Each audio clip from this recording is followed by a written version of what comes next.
We're taught, almost from birth, to see intelligence as a gift.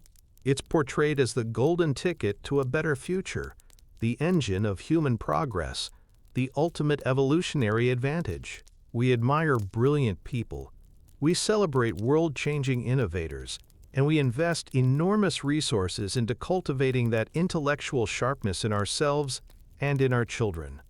From a young age, the message we receive is clear and unambiguous. Being smart means being successful. It means being safe. It means being better. But what if that's only half of the story? The bright, sunlit side of a far more complex reality. What if the brightest minds are also uniquely fragile, predisposed to a special and profound kind of suffering? And what if, under the right conditions, that same formidable intelligence could become a danger, not just to the person who possesses it, but to everyone around them? This isn't a condemnation of intelligence, but an exploration of its hidden burdens and its potential for darkness when left unexamined. The pioneering work of renowned psychoanalyst Carl Jung offers a fascinating and urgent lens through which to view this darker side of brilliance. His revolutionary ideas about the human psyche suggest that a powerful intellect can be a treacherous, double-edged sword, creating a world of immense and often unseen psychological risk for those who wield it. What if the very trait that makes you brilliant, your ability to see patterns, to deconstruct systems, to perceive hidden layers of reality, is also what isolates you in a state of profound, inescapable loneliness? What if that same intellectual firepower, when it's not tempered by self-awareness, could unconsciously harm the people you care about most, turning your mind into a weapon you don't even know you're wielding? This exploration will delve into how Jung's core concepts can be interpreted as a critical warning for our modern world, a world that, frankly, prizes intellect above almost all else. We'll venture into the psychological shadows that can walk alongside brilliance and uncover why the most intelligent people, without the essential companion of wisdom, can become the most psychologically dangerous. To truly understand the danger, we must first appreciate the burden. For many highly intelligent individuals, the world can feel like a fundamentally different place, experienced in a higher resolution than it is for others.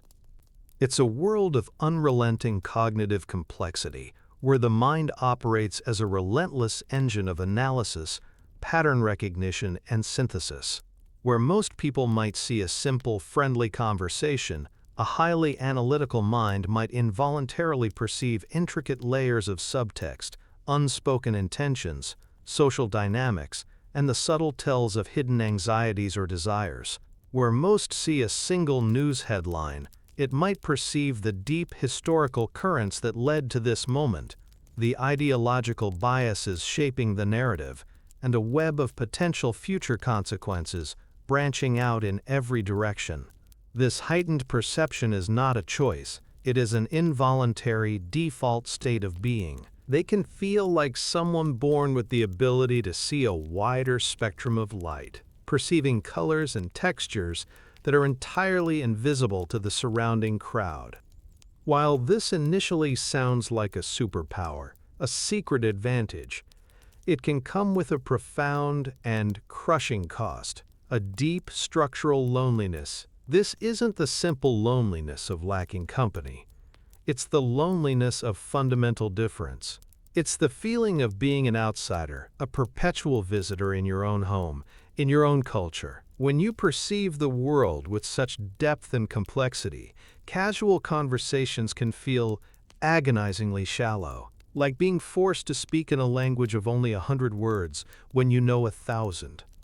Social gatherings can become exercises in performance, where you must consciously dial down your own processing speed to meet the rhythm of the room. It's a constant act of self-editing that's utterly exhausting. This experience resonates powerfully with what Carl Jung described as the path of individuation, the arduous journey to becoming a whole, authentic individual, separate from the unthinking consensus of the collective.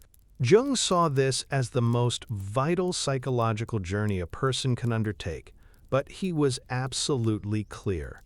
It's an isolating, often painful path. To become conscious in a world that often prefers to remain asleep is to willingly walk into a psychological wilderness.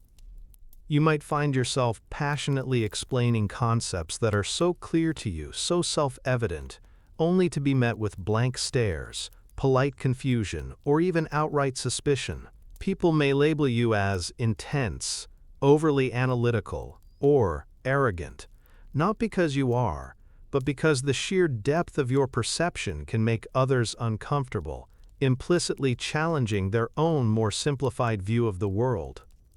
This can lead to a state of perpetual alienation, a quiet heartbreak that thrums beneath the surface of daily life. You might crave deep, meaningful connection, but find only superficial contact. It's a world of acquaintances where true peers are vanishingly rare. It's the far more painful loneliness of being in a crowded room, surrounded by people who may even love you, and feeling like an essential part of who you are remains completely unseen, unheard, and unknown, locked away in the gilded prison of your own perception. This relentless mental activity also opens the door to a unique form of torment, the abyss of overthinking and existential dread. A powerful intellect doesn't just analyze social situations or work problems. No, it inevitably turns its formidable gaze upon the universe itself, deconstructing everything: meaning, purpose, morality, and even the very foundations of reality. While others may find genuine comfort and stability in tradition, cultural narratives, or simple routines, the intelligent mind is often compulsively driven to ask, why? Until there are no easy answers left. It deconstructs the comforting stories society tells itself, peeling back the layers until it can stare into the raw, unstructured chaos or meaninglessness that might lie beneath. And research often suggests that people with higher intellectual abilities and a penchant for abstract reasoning may be more prone to this kind of existential questioning, and, of course, the anxiety that accompanies it. For them, it's not an abstract philosophical game. No, it's a lived, emotional reality. It's the heavy weight of seeing the void that can lie beneath the surface of everyday things. Thinkers like Friedrich Nietzsche, he spoke of this terror when he declared that God is dead. He understood that the collapse of a central, unquestioned source of meaning would plunge modern humanity into a profound crisis. The highly intelligent person, well, they can experience this massive societal crisis on a personal, chronic, and deeply intimate level. This bleak internal landscape, it's made tragically worse by a final, cruel twist: the corrosive conflict of self-doubt. When your perception of reality is consistently and fundamentally at odds with the perceptions of those around you, you eventually begin to wonder if the problem is you. Society, as a collective organism, often pushes back against perspectives that challenge its norms and comfortable illusions. It tells you that you're too sensitive, or reading too much into things, or simply thinking too much. Over years and decades, this constant, low-level gaslighting can erode even the strongest sense of self. Your mind, the very tool that gives you such powerful and unique insights, it can become a source of relentless self-torture. You become trapped in a painful paradox. You're caught between the startling clarity of your own vision and the overwhelming, invalidating weight of the collective's denial. This immense psychological friction, it's spiritually and emotionally exhausting. And it can lead directly to chronic anxiety, depression, and a feeling of being utterly, hopelessly alone in your suffering. The internal suffering of an intelligent individual is often a private, silent affair. But when we apply Jung's ideas, it becomes clear that the danger extends far beyond self-harm. An unexamined intellect, he argued, can become an unconscious weapon capable of inflicting deep and lasting psychological wounds on others without any conscious, malicious intent. This danger doesn't arise from evil, but from a lack of self-awareness. It often manifests through two powerful and insidious psychological mechanisms, namely shadow projection and psychic inflation. First, let's consider the shadow. Jung defined the shadow as the sum of everything within ourselves that we refuse to acknowledge: our repressed weaknesses, our secret shames, our unacceptable desires, our hidden resentments. We all have one. It's the envious, power-hungry, insecure, or selfish part of ourselves that our conscious ego, the I we present to the world, pushes down into the darkness of the unconscious. But these repressed parts don't simply disappear. Instead, the shadow waits for a chance to make itself known, and its favorite method is shadow projection. Projection is the unconscious, automatic process of taking our own unacknowledged and unacceptable qualities and pinning them on other people. In Jung's memorable words, "If you don't deal with your own darkness, you will meet it in the form of others."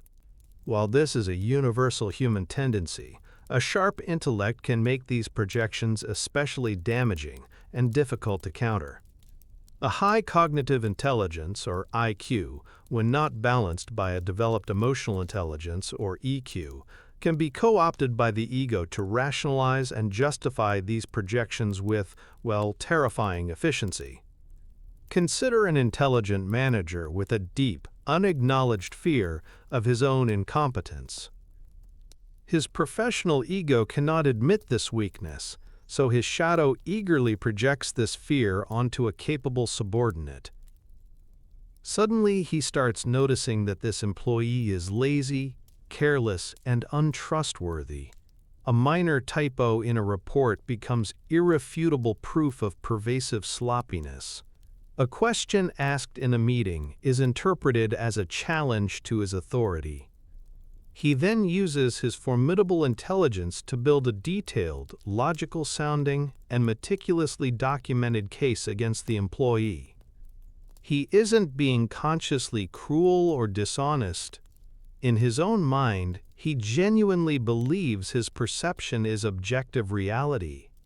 He is simply managing performance. But on a psychological level, he is brutally attacking the reflection of his own deepest fear, sacrificing his employee's career and well-being, just to avoid the pain of facing his own inadequacy. The person on the receiving end is left confused, demoralized, and deeply hurt, punished not for what they did, but for what they unconsciously represent in their manager's unexamined mind. The intellect acts as a sophisticated defense attorney for the shadow, making the attack seem righteous. The second, and equally potent, danger is what Jung called psychic inflation. This psychological state occurs when a person's ego over-identifies with a powerful primordial archetype, such as the hero, the savior, the prophet, or the misunderstood genius. When this happens, their personal thoughts become conflated with absolute truth. Their subjective opinions become objective moral imperatives. Highly intelligent people can be uniquely vulnerable to this, feeling perpetually isolated by their unique perceptions. They might unconsciously begin to believe they are the only ones who truly see what's going on. The chronic pain of their loneliness is subtly reframed into a mark of distinction. A sign, really, of their superiority. They aren't isolated. No, they're special. They aren't misunderstood. They are prophets in the wilderness, you know. An inflated individual can just lose all intellectual humility. They become completely deaf to any perspective that contradicts their own. They're no longer capable of genuine dialogue, only of proclamation. Jung, for instance, warned that an inflated consciousness is always egocentric and conscious of nothing but its own existence. Such a person, you see, feels entirely justified in imposing their will on others. And it's not out of overt malice, no. It's from a sincere, unshakable belief that they know best. Think of, say, the brilliant revolutionary, utterly convinced of his utopian vision, who then justifies cruelty and purges, all in the name of the greater good. Or maybe the charismatic CEO, believing he's single-handedly changing the world. They create a brutally toxic work culture, built entirely around their every whim.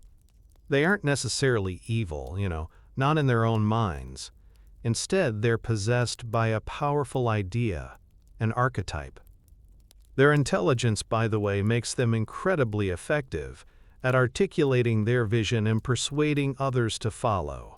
But all the while, they may have completely lost contact with their own humble, fallible, and limited humanity. Ultimately, they become a conduit for a force far larger and more dangerous than themselves. The dangers of shadow projection and psychic inflation are not just confined to personal relationships. When these potent psychological forces operate within a powerful and intelligent leader, the consequences can scale to a terrifying degree, capable of poisoning entire societies and igniting collective madness. Jung, having lived through the catastrophic rise of fascism in Europe, was acutely and painfully aware of how an individual's unexamined psyche could become the catalyst for mass psychosis. The process often begins with a leader who is both highly intelligent and deeply unintegrated. This person might be psychically inflated, seeing themselves as a national savior or a figure of destiny, while simultaneously projecting their own unacknowledged shadow, their fears, insecurities, and lust for power onto a designated outgroup. Here, intelligence is not the cause of the evil, but its most effective tool. It's used to craft a compelling, internally logical, and dangerously simple narrative, one that explains all the world's complexities and problems as a straightforward story of us versus them. During times of widespread social anxiety, economic turmoil, or cultural upheaval, the masses are hungry for such simple certainties. A population unwilling to face its own collective shadow, its shared resentments, historical grievances, and deep-seated fears, provides fertile ground for this kind of leader. When the leader points to a scapegoat, a specific race, religion, political group, or intellectual class, and declares with unwavering conviction, "They are the source of all our problems," he offers an irresistible psychological bargain. He provides an external target for all their free-floating fears, frustrations, and feelings of powerlessness. He gives them a license to hate. This is how mass movements, political purges, and even genocides can be born. The leader's intelligence lends a veneer of credibility and legitimacy to the burgeoning madness. They don't just shout simplistic slogans. Instead, they build elaborate ideological systems. They write lengthy manifestos. They cite distorted historical precedents. And they use propaganda with surgical psychological precision. Their absolute conviction, a hallmark of psychic inflation, is magnetic to those drowning in uncertainty. Followers aren't asked to do the difficult, painful work of self-reflection. Instead, they're invited to indulge their own worst shadow qualities, their cruelty, their prejudice, their envy, all under the righteous banner of a noble cause. The leader, blinded by his own inflation, may genuinely believe he's purifying the nation or building a utopia, while in reality, he's acting out his own internal psychodrama on a national stage, with millions of lives hanging in the balance. Jung saw this exact dynamic at play in the rise of Nazi Germany. The Aryan archetype was held up as the pure, heroic ideal, while the Jewish people became the screen onto which the collective German shadow, all its post-World War I humiliation, economic fears, and feelings of weakness, was projected. The terrifying efficiency of the Holocaust was not born of simple, brutish hatred alone. The intelligence of the regime's architects, the engineers, the bureaucrats, the lawyers, and the doctors, was not used for enlightenment, but to create a rational, systematic, and logical machinery of death. This stands as the ultimate and most terrifying manifestation of psychologically dangerous intelligence. It is intelligence completely untethered from humility, empathy, and self-awareness. A mind that has become a perfect and willing servant to the most destructive impulses of the human unconscious. To leave the analysis here, well, that would be to give in to a bleak and fatalistic outlook. But Jung's work, it doesn't condemn intelligence. No, it issues a powerful call for its integration. The problem isn't intelligence itself, but rather intelligence that has become dangerously unbalanced. Intelligence, you see, that isn't grounded by wisdom. In today's terms, a huge part of that necessary wisdom is what we now call emotional intelligence, or EQ. Now, while IQ is seen as our capacity for abstract logic, pattern recognition, and rapid learning, EQ, on the other hand, is our ability to perceive, understand, and manage our own emotions, and those of the people around us. Modern research increasingly shows that while IQ accounts for a portion of career success, EQ is often the critical factor that distinguishes average performers from truly outstanding and effective leaders. The path to integrating these two forms of intelligence, to transforming dangerous intellect into beneficial wisdom, that path, well, it rests on three foundational pillars. The first, and most difficult pillar, is the courageous act of confronting the shadow. Jung was adamant. He said, "One does not become enlightened by imagining figures of light, but by making the darkness conscious." For the highly intelligent person, this means turning their powerful analytical skills inward with radical, unflinching self-honesty. It means asking some difficult questions. For example, what qualities in other people irritate me the most, and what behaviors really trigger a disproportionately angry or contemptuous reaction in me? Very often, if you look honestly enough, you'll find a disowned, repressed part of yourself reflected right there. This work, it's profoundly humbling.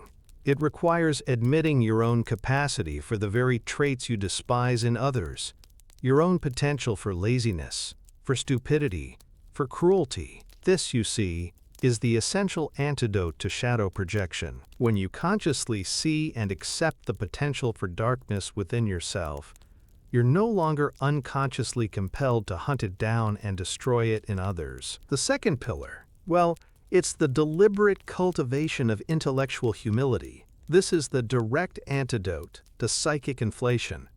Humility is not self-deprecation or thinking less of yourself. It's the sober, realistic recognition of your own limitations and your own fallibility. For the intelligent person, this means understanding that your intellect is just one tool in the human toolkit, not the entirety of your being, and certainly not the only path to truth. Humility is fostered by actively seeking out perspectives that challenge your own, listening genuinely to those who disagree with you, and being willing to utter the three most difficult words for an inflated ego: "I was wrong." It's recognizing that there are other valid ways of knowing the world, like emotional, intuitive, somatic, and spiritual ways, that are just as important as intellectual reasoning. This act of dethroning the ego from its seat of absolute power, it doesn't make you weaker. In fact, it makes you more real, more grounded, and far more connected to the rest of humanity. The final pillar is grounding through embodiment. A mind left to its own devices, especially a powerful one, can easily spin off into purely abstract, disconnected worlds of theory and ideology. Integration requires bringing your insights down to earth, testing them against messy reality through concrete action. It's the critical difference between theorizing about compassion from an armchair and actually volunteering at a soup kitchen. It's the difference between designing a perfect system on paper and trying to implement it with real, flawed, unpredictable human beings. Action grounds you. It forces you to confront the immense friction between your elegant ideas and the complicated truth of the world. By making yourself tangibly useful in some small way, by engaging with the physical world through sport, craft, or service, you forge a real, felt connection to reality that no amount of abstract thought can ever provide. This path, confronting the shadow, cultivating humility, and grounding in embodiment, it's not a simple fix, it's the arduous work of a lifetime. It's the transformative journey from raw intelligence to integrated wisdom. We began with the pervasive idea of intelligence as an unalloyed gift. Perhaps it is better to think of it like fire. Fire can warm your home, cook your food, and light your way through the darkness. It is a tool of creation and comfort. But if left untended, unwatched, and uncontained, it can burn the entire house down with you inside it. Intelligence is not inherently good or evil. Its ultimate effect on the world, for better or for worse, is determined by the psychological maturity and self-awareness of the person who wields it. An intelligence that exists in a vacuum, unaware of its own shadow, inflated by its own insights, and disconnected from the grounding force of reality, is a profound danger to both the self and society. It becomes a servant to the ego's worst impulses. But an intelligence that is paired with deep self-awareness, that has done the hard, painful work of integrating its own darkness, and that is tempered by a profound sense of humility, becomes something else entirely. It becomes wisdom. It transforms from a weapon into a healing instrument. It becomes a force for genuine connection, deep understanding, and profound positive change. The true, heroic journey for the intelligent person is not the outward quest to accumulate more knowledge, but the inward quest to cultivate the character and wisdom required to use it well. If this exploration of the human psyche and the complexities of the mind resonated with you, then subscribe for more journeys into the depths of psychology, philosophy, and the human condition. And remember, the journey of awareness, that's the most important one you'll ever take.